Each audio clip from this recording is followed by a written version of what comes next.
Hey, I almost forgot to do a what I ate in a day video, like I said I would in a previous video.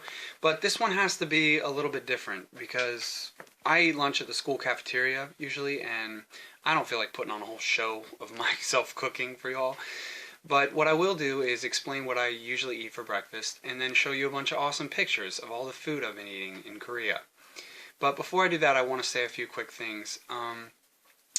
I know that the meat, dairy, and egg industry has done a wonderful job at convincing people that veganism is this lifetime sentence of dietary restriction or taste deprivation or perpetual hunger, but I don't know what they're talking about because I eat like a king.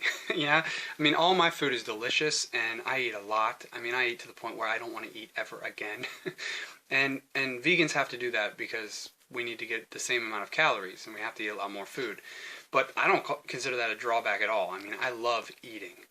And the other thing I want to say is that I would never promote veganism if I wasn't 100% convinced that humans can live perfectly healthy and fulfilling, satisfying lives without participating in animal exploitation or massive environmental destruction, and without dying prematurely from preventable diseases. And that's why I think these videos are so important, the What I Ate in a Day videos. If you're a vegan, I encourage you to do it, because people deserve the right to know the truth, and seeing is believing. So once people see that living vegan or eating vegan, cooking and shopping vegan is not at all different from what they're already doing. I mean, the food is in the grocery store, right? It's always been there. And all you got to do is avoid the small percentage of aisles that are associated with the worst kind of social injustice you can imagine. And the other thing you might want to do is locate a core group of restaurants in your area that will accommodate your vegan lifestyle. And even though I live in Korea, I've been able to find at least 4 restaurants that when I don't feel like cooking, I just cycle through them. Now, I cook about 2 to 3 times a week, I'd say, and I make a lot of food when I cook, so I have enough for at least one extra day. Because I don't know about you, but I don't particularly enjoy cooking. I don't consider it a handicap in any way like people would like others to believe.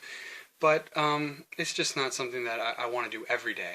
So I do that. So now I guess I should talk about breakfast. Yeah, like what we're here to do. If I had to put it in a word, I'd say fruit.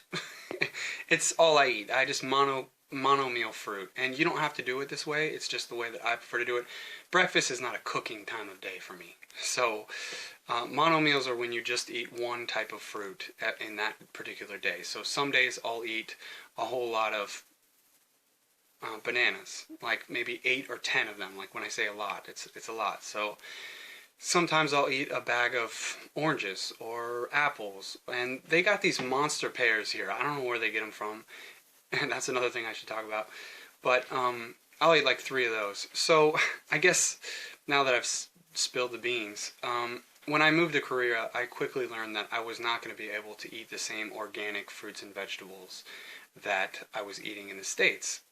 I made a decision early on that was just a sacrifice that I was going to have to make, and I wasn't going to pull my hair out or lose any sleep over the fact that I wasn't eating organic and I was probably eating a lot of GMO foods. We're going to deal with the GMOs eventually. We're going to take back all of our food system, but it's going to take some time, and I'm just in Korea for 2 short years. So in the meantime, you might notice in some of the pictures that the food is questionable, like questionably large fruits and vegetables, but that's, again, it's one of the sacrifices. I'm just grateful to be able to have food, and where it looks like we're headed, we might not have food in the future, so I'm grateful for the time being, and when I get back to the States, I'm sure I'll eat more organic. So, without further ado, here are the awesome pictures. Please enjoy, and thanks for watching.